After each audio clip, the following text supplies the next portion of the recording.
Manchester City, Chelsea, and Arsenal. These are the heavy hitters, no doubt. But just look at that points gap. Something really, really interesting is happening here. This right here puts the whole race into sharp focus. Manchester City are a full 6 points clear of Chelsea. And, crucially, they've played one less game. That game in hand, as they call it, means their lead is actually even stronger than it looks on paper. And remember what we just said about goal difference? Well, check this out. A goal difference of plus 24. That is massive. It's a full 8 goals better than second-place Chelsea. It's so strong that it's almost like having an extra point just sitting in their back pocket. What a cushion. Okay, now let's look just a little bit below the very top.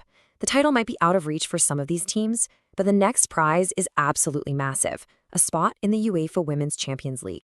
The rule is simple. Finish in the top 3 and you are in. You get to play against Europe's best. So for the teams that are hovering right around that 3rd spot, every single match has the intensity of a cup final. Every point is just critical. And this chart just shows you how ridiculously tight this battle is. You've got Arsenal clinging to that final spot, but look how close Tottenham and Manchester United are. We are talking about just 4 points separating these 3 clubs. This race is for sure going right down to the wire. Now for the middle of the pack.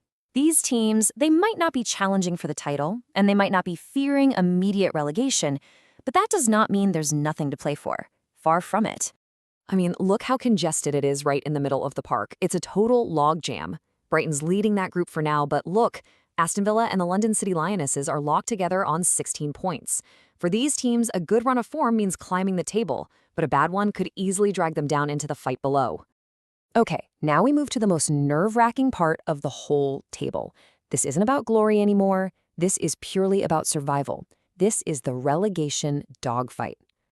So let's just isolate the teams in the danger zone. Everton, West Ham, and Liverpool. Their low point totals really tell the story of what has been a very, very tough season for all 3 of these clubs. And here's the crucial thing, the thing that makes this so brutal. Only one team goes down. The team that finishes in 12th place, dead last, will be relegated from the WSL. That's it.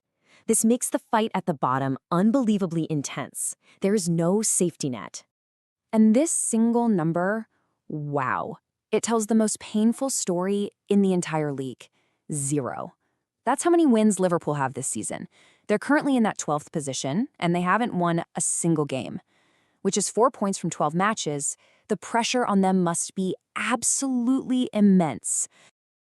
So, we've broken down all these mini-leagues that exist within the main table. So what are the key storylines we should be watching for as the season heads towards its conclusion? Well, it really all boils down to this.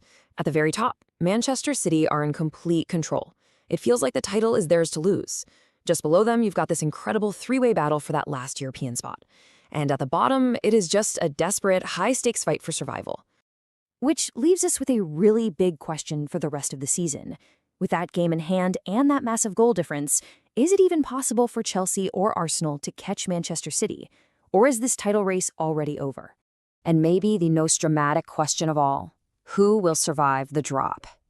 With only one team facing relegation and Liverpool still searching desperately for that first win, who is going to find the form they need to survive?